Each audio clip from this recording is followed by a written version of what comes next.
साथियों जय हिंद। हिंदी भाषा में प्रत्येक शब्द अपने आप में विशिष्ट होता है और साथियों उसका प्रयोग हम उचित स्थान पर करें तो उसकी सार्थकता बढ़ जाती है।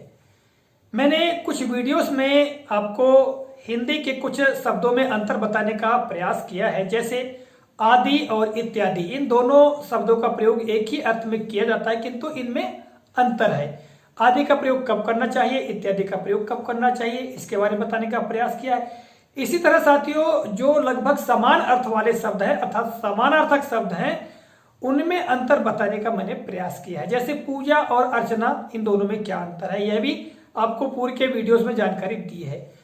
इन्हीं बात को देखते हुए कुछ साथियों ने मुझे कमेंट करके पूछा कि सर आप किंतु और परंतु इन दोनों शब्दों में अंतर बताइए, चूंकि ये दोनों शब्द समानार्थक है, इन दोनों का एक ही अर्थ है या एक ही अर्थ में इनका प्रयोग किया जाता है। तो आइए साथियों आज के इस कालखंड में हम इन दोनों के सूक्ष्म अंतर को समझने का प्रयास करते हैं। देखिएगा यहाँ पर कुछ जानकारी मैंने अंकित करके रखी है, आप देख पा रहे हैं यहाँ पर, ठीक है। किंतु एवं परंतु दोनों समानार्थक शब्द हैं, जैसा कि मैंने आपको पहले बता दिया कि दोनों समानार्थक एक ही अर्थ को प्रकट करने वाले शब्द हैं। इनका प्रयोग वाक्य में किसी कार्य के होने या न होने का कारण बताने के लिए प्रयोग कर आगे का वर्णन करते हैं। देखिएगा जब हम कोई बात बताते हैं या कहते हैं, यदि उस बात की पूर्ति होती है या वह कार्य पूर्ण होता है या वह कार्य पूर्ण नहीं होता है, तो उसका कारण बताने के लिए हम किंतु या परंतु का प्रयोग करते हुए आगे की बात को कहते हैं। अभी उदाहरण के माध्यम से समझते हैं। देखिएगा उदाहरण, मैं तुम्हारे साथ आ सकता था, ठीक है, किंतु मेरी इच्छा ही नहीं हुई। यहां पर आप देखेंगे मैं तुम्हारे साथ आ सकता था, यह बात कही गई है, ठीक है। अब मैंने जैसा कि आपको ऊपर बताया कि किसी कार्य के होने या न होने का कारण बताने के लिए किंतु या परंतु का प्रयोग करते हुए आगे की बात कहते हैं। तो देखिएगा मैं तुम्हारे साथ आ सकता था, इस बात की पूर्ति करने के लिए किंतु का प्रयोग किया गया है कि किंतु मेरी इच्छा ही नहीं हुई, अर्थात यहाँ पर इच्छा न होने का कारण दर्शाने के लिए किंतु शब्द का प्रयोग किया गया है।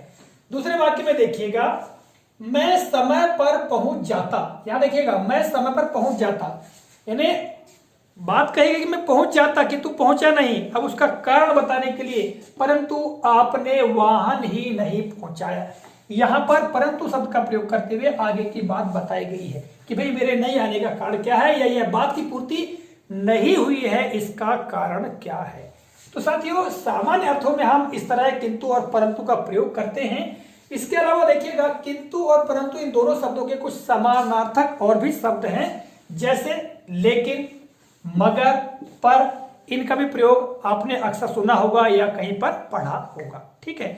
चलिए अब आप जानते हैं साथियों संक्षेप में किंतु और परंतु इन दोनों शब्दों के प्रयोग में क्या अंतर है या हमको किंतु का प्रयोग कहां और परंतु का प्रयोग कहां करना चाहिए।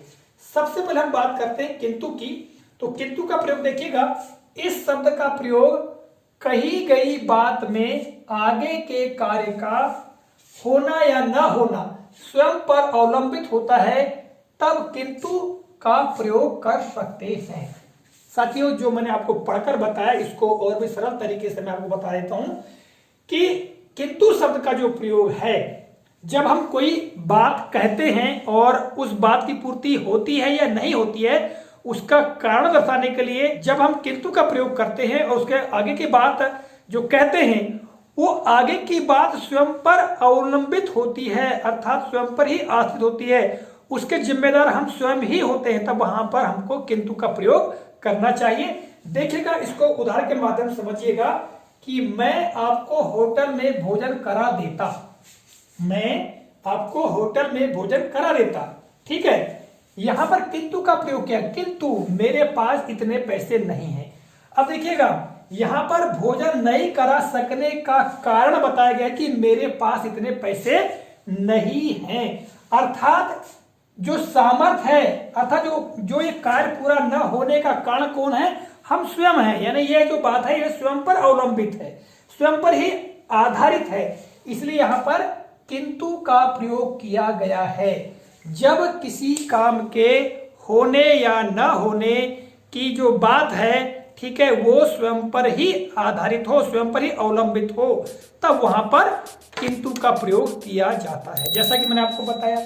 ठीक है, उदाहरण के लिए एक वाक्य और मैं आपको बताता हूं मौखिक तौर से कि मैं टीम में अच्छी तरह खेल सकता था किंतु मैंने अभ्यास ही नहीं किया। तो यहां पर स्वयं के द्वारा ही कार्य नहीं किया गया है, इसलिए किंतु का प्रयोग किया गया। यानी कोई कार्य पूरा हो रहा है या नहीं हो रहा है, ठीक है, उस बात के लिए जब हम आगे की बात कहते हैं तो वह आगे की बात स्वयं पर ही अवलंबित होती है, तब वहां पर हम किंतु का प्रयोग करते हैं। आगे देखिएगा, परंतु का प्रयोग। इस शब्द का प्रयोग उस समय किया जा सकता है जब कहीं बात के होने या न होने का अवलंबन अर्थात जो आश्रय है वो स्वयं को छोड़कर अन्य पर पड़े।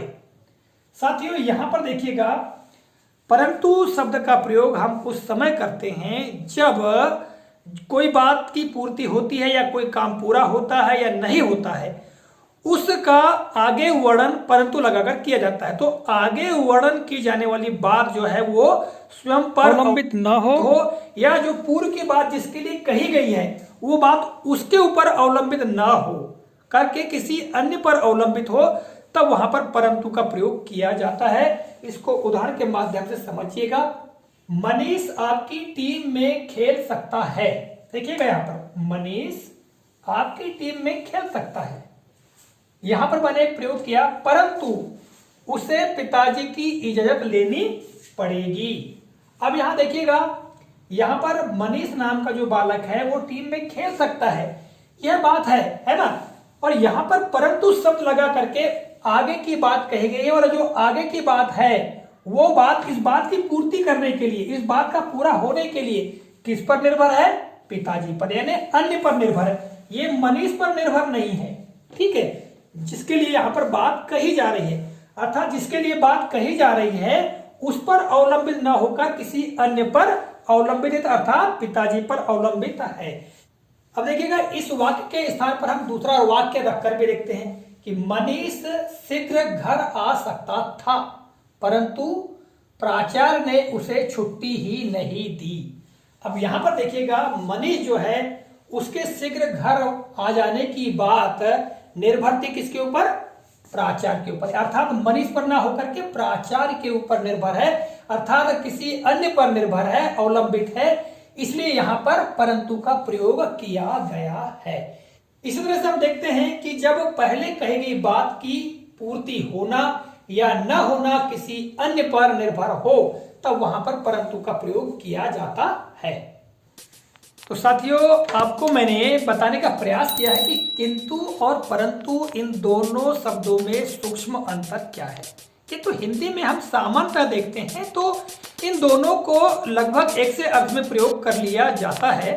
ठीक है, ऐसा नहीं है कि परंतु की जगह अगर किंतु का प्रयोग कर दिए तो वाक्य गलत हो गया है, किंतु सूक्ष्म अंतर की जब हम बात करते हैं तो इस तरह से प्रयोग करना चाहिए। साथियों, मुझे कुछ साथियों ने निवेदन किया था, इसी आधार पर मैंने इस कालखंड में जानकारी देने का प्रयास किया है। आशा करता हूं यह जानकारी आपको काफी उपयोगी लगी होगी। मिलेंगे अगले कालखंड में किसी नए प्रकरण, नई जानकारी को लेकर। तब तक के लिए नमस्कार, जय हिंद, वंदे मातरम।